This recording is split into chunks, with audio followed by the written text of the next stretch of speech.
now go back to our hot topic that we're discussing this morning. We did say that the House of Representatives has moved President Bola Tinubu's contentious tax bill closer to becoming law, passing them through their second reading. These bills, introduced 6 months ago, have sparked significant debate across political and public spheres due to their potential impact on businesses and the economy. Lawmakers engaged in intense deliberation before advancing the bills, which are part of Tinubu's broader economic reforms aimed at increasing government's revenue. Proponents argue that the measures will address fiscal challenges, while critics warn that they could burden struggling Nigerians and businesses. With a second reading cleared, the bills will now proceed to the committee stage for further scrutiny. Observers are watching closely to see how these proposals will evolve and whether lawmakers will address concerns raised during the debates. Our guest this morning is Gabriel Foluso, Fasoto, past president of the Chartered Institute of Taxation of Nigeria, CITA. Good morning and welcome to the program. Good morning, viewers. Pleased to be here. Okay, let's walk us through the provisions of these bills as they were originally presented to the National Assembly before we go to the bones of contention, as it were, within the bill that are being deliberated upon right now. Well, we have 4 tax reform bills presented to the National Assembly by the President. The very first one is called Nigerian Tax Bill, which is to be enacted into act. And it is the most voluminous of the 4 bills because it consolidates all the existing taxation laws in the country and thereby repealed 11 tax laws and about 20-something other laws. It repealed part of them. The second one is the Nigerian Tax Administration Bill. That one consolidates all the administrative procedures in all those various tax laws currently in the country. So rather than having administration embedded in each tax law, it has codified all the tax administration.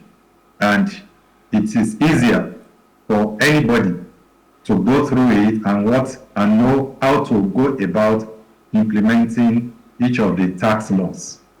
The third one is the Nigerian Revenue Service Establishment Bill, which seeks to repeal the existing FIRS, that's Federal Inland Revenue Service Act.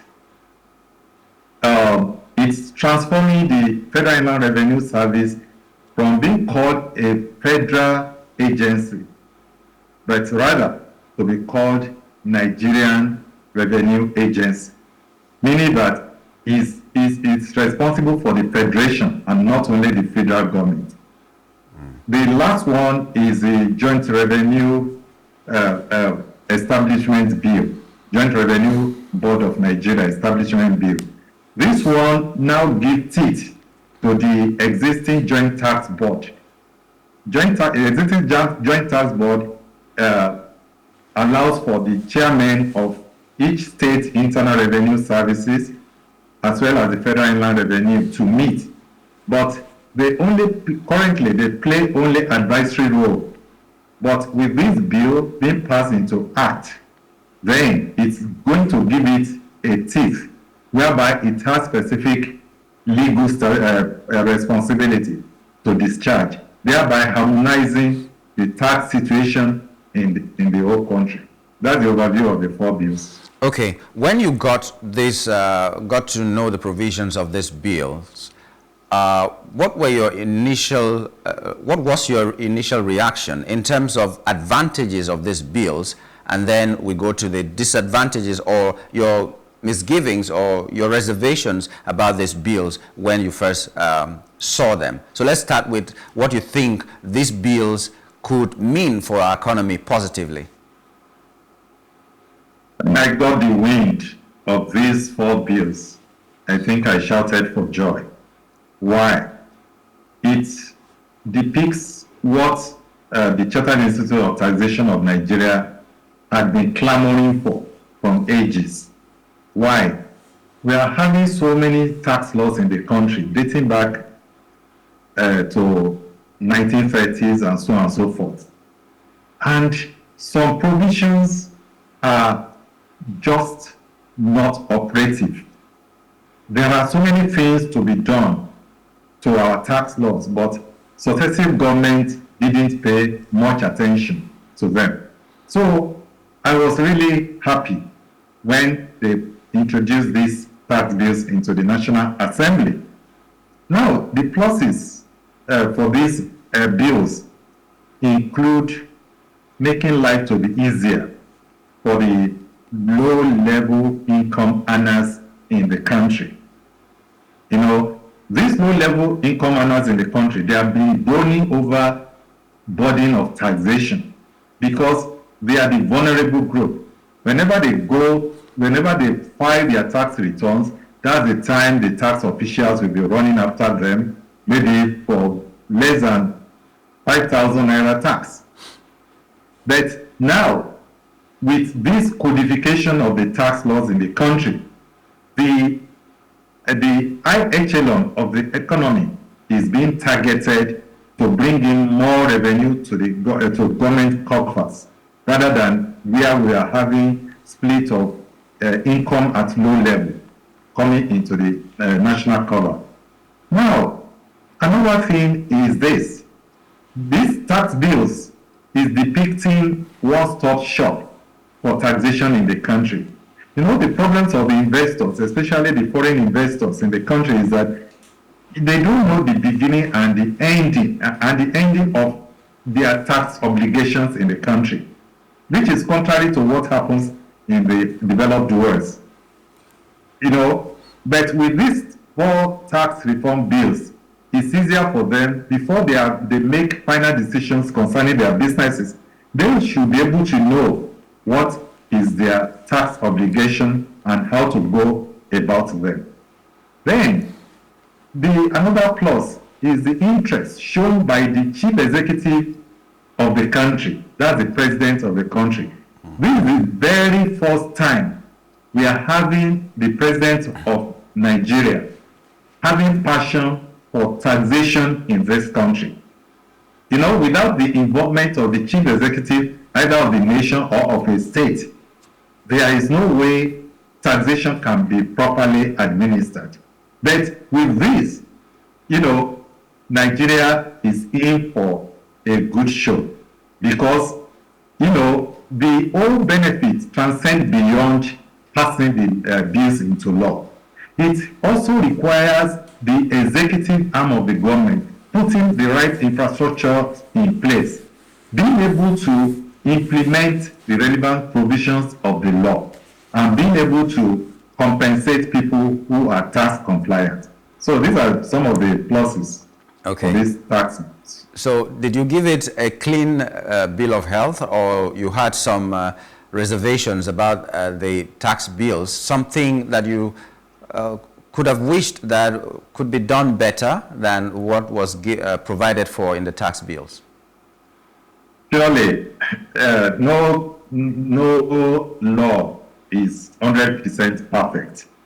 There are certain reservations about the laws, you know, but what is there is that the pluses are more than the minuses. But at the same time, since we have the opportunity of reducing the minuses, I think we need to highlight some of them. Are we really reducing? The very first thing was mentioned at the House of Representatives yesterday. Okay. That is, you know, these bills provided for penalty for taxpayers, maybe for late payment or for tax evasion and so on and so forth. But as is the situation in other climes, there is no provision for penalty on the part of the tax officials. Because we have seen so many areas that the tax officials have made life difficult for taxpayers. And there is still possibility of experiencing such things. So I would rather think that there should be penalty for tax officials where they go off in this tax law. Another minus is exempting the loss-making entities from paying income tax.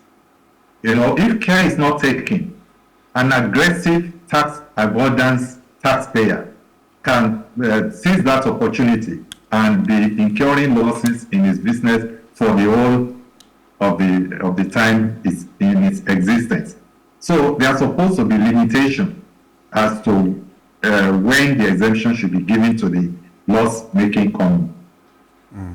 Then the biggest of the reservation is that these 4 tax bills, they premise the success on the automation of this tax system. But if we recall, we cannot say that internet has gone to all nooks and corners of the country. And where we don't have internet, automation becomes a mirage. So in addition to passing these bills into law, Nigerian government should improve the infrastructure concerning the automation of the provisions of these tax laws. Then we are having a supremacy clause, whereby it's assuming the role of the Constitution. That is, it's saying that if anything conflicts with the provisions of this tax law in any other laws being passed by the National Assembly, the provisions of this law will take precedence. I think that the National Assembly should tweak with that provision. Otherwise, people may challenge the provisions in that particular section in the court. No law should ever go above the Constitution. Yes, I agree. So we are also having the reservation I have with the current position of the governors, as which is being supported by the National Assembly, is tweaking with the revenue generation provisions in the Act. That is, one, they insist that the VAT should not be increased, especially for now. Then secondly, the education tax, should be reinstated. That state fund should be left as it is, as well as NASENI and some other institutions whose source of income is expected to be solely from the budgetary provision as from maybe 2030. Now, when we are passing or drafting tax laws, there are 2 sides we look at concurrently. The revenue generation side, as well as utilization of the tax proceed. Now, we budget based on revenue. If the governors are saying that we should not increase the VAT, then it is going to have adverse impact on those areas that the government is supposed to make expenditure from this revenue. But I believe that since this thing is still going through public hearing, I believe that we should be able to align these 2 areas successfully, so that if we refuse to increase a tax revenue, then it means that we have to cut down on certain expected expenditure. So those are some of my reservations about these tax bills. Okay, but what do you feel about the VAT sharing formula? We've talked about the fact that they are saying it should not be raised at least at this particular time. But what about the sharing formula? The reps are all for what they... Sharing formula? Yeah, they say 50% equity, 20% population, and 30% derivation. What do you think about the sharing formula? Yeah, you will agree with me that that is totally outside the jurisdiction of taxation. That is political side of taxation. The main job of tax system is to generate enough revenue for the government. Then the politicians now take it from there. How do we now share this so-called national cake? And when this thing was generating heat, I was just laughing because that shouldn't be a major issue in the taxation arena, but it should be a political consideration. And I'm happy that the governors have come to a position which I believe that the National Assembly is concurring with, that they should tweak the provisions relating to the sharing formula embedded in the current bills, which I think that one will make it a win-win situation for everybody. So I agree with the resolutions of the politicians, that is governors and National Assembly, on this issue. Okay, so right now we're hearing of the House of Reps passing it second reading, and now it's going to the stage of committees, and we will hear what will come. We've not heard much about what is happening in the Senate concerning these, but the worry of a lot of Nigerians was, why did this generate so much heat? The North was saying that they are going to be marginalized. Some other sections of the country were saying that it did not favor them and all that. I don't know whether those were just rhetorics, those were just things that were imagined, or actually, if it was carried out the way it was presented to the National Assembly in the first place, it could have marginalized some sections of our country. Could that have happened? Well, it's neither here nor there, because, I've told you the area that generated heat happened to be in the sharing formula. That is what will be my portion as a state from the proceeds of this tax income.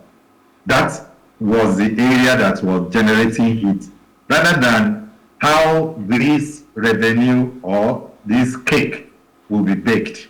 Now, I have to congratulate the president of the country, because this is a bold step as the chief executive of the country to be able to bring this tax reform and to be able to place economic reform over political reform. Why? Without having enough revenue, what will a particular government be able to govern upon? If we don't have enough money in the country, then we resort to borrowing. And that is why we got to the level of borrowing our debt being more than 90% of our total revenue in the previous regime. But with this reform, I believe that those governors that were agitating for better share of the cake, probably if they have taken time to read the provisions of these 4 tax bills, line by line, they will know that it holds a lot of goodies for them. But because we are already used to easy money, maybe about only less than 10 oil companies in the upper stream of the oil sector, they generate more than 70% of our revenue in the country, and every month they go to Abuja and share it, including the federal government. So nobody cares about how to bake bigger cake. But with this current situation, I think that these bills portends better revenue generation for the country, including the states and the federal government. And I'm happy how the ruler value of the sharing formula was resolved at governors forum level. I believe that if they follow this recommendation, then no state in the country will be having its interest jeopardized, and no state in the country will have its interest marginalized. But my appeal is this: as the president is taking much interest in the tax system, in the tax reform, I implore each state governor to also show similar passion for improving their tax system, because federal governments can only do what they're supposed to do. That is, they are expected to impose certain tax laws, especially those in the exclusive legislative list. But the collection thereof, rests with each state of the federation. So if they have a good provisions of the law to impose tax, but there is no willpower at the state level to collect the revenue as stated in this tax bills, then at the end of the day, we may not be able to take advantage of the good provisions of these tax laws. As we wrap So up, I implore them yes, to take interest. Okay, as we wrap up, sir, I'd like to go back to a point you made about the internet. That's one of the reservations you had about some of these provisions in these tax laws. The internet is not everywhere in Nigeria, but we need these reforms at this point. And I don't know when next we'll have the opportunity to make this kind of reforms that we are doing now. So it would be difficult to say, okay, let's remove this aspect, and then sometime, maybe 2 years later, we are going to come back to discuss this. The discussion may never come. So what can we do in the face of the fact that we don't have this internet everywhere, and the unbanked population in Nigeria is still very, very high? How can we make these laws or these acts, when they finally get passed into law, how do we make them succeed, even with or without the internet that you were talking about? That is a challenge. It's going to be a challenge for the success of these laws. Well, it's so simple. The country has about, this tax reform should be the same passion they will have on technological infrastructural provisions in the country. Since we know that the success of the provisions of these bills lies on having good infrastructure in our technological sector, then immediately before passing this law bills into law, I think that there is need for NCC, to gear up, to identify those areas that we are yet to have good internet connectivity, to improve on the infrastructures, to give incentive, to companies to provide internet services, because the cost incurred in implementing those things will far outweigh, will be far less than the benefits we are going to derive from them. Then at the same time, there are certain areas that we can also program without, to be carried out offline. And I believe that we have some of these provisions in the current tax bills currently before the National Assembly. So there will always be a solution to every problem if we sit down and examine the problems, with adequate scrutiny. There should be solution to this. Yeah, well, if we sit down to examine, that's the key word there. And we'd like to thank you, Mr. Fasoto, for coming on the show. You have really enlightened us. And as the National Assembly continues to deliberate, I'm sure that there are some other talking points that will come out of it, and we'll try to unravel what the mysteries behind this are. So, but for now, we'd like to thank you for your thoughts this morning and for coming on the show. Thank you very much. Thank you for having me. We'll be talking with Mr. Gabriel Foluso Fasoto, the past president of the Chartered Institute of Taxation of Nigeria, CITA. We were looking at the fact that the National Assembly has gone back to deliberating on the tax reform bills, and we're hoping that in no distant time we are going to have solutions to everything, and that they are going to be passed into law, and Nigerians will be better for it. We'll take a short break, and when we return, we'll be looking at something else. Stay with us.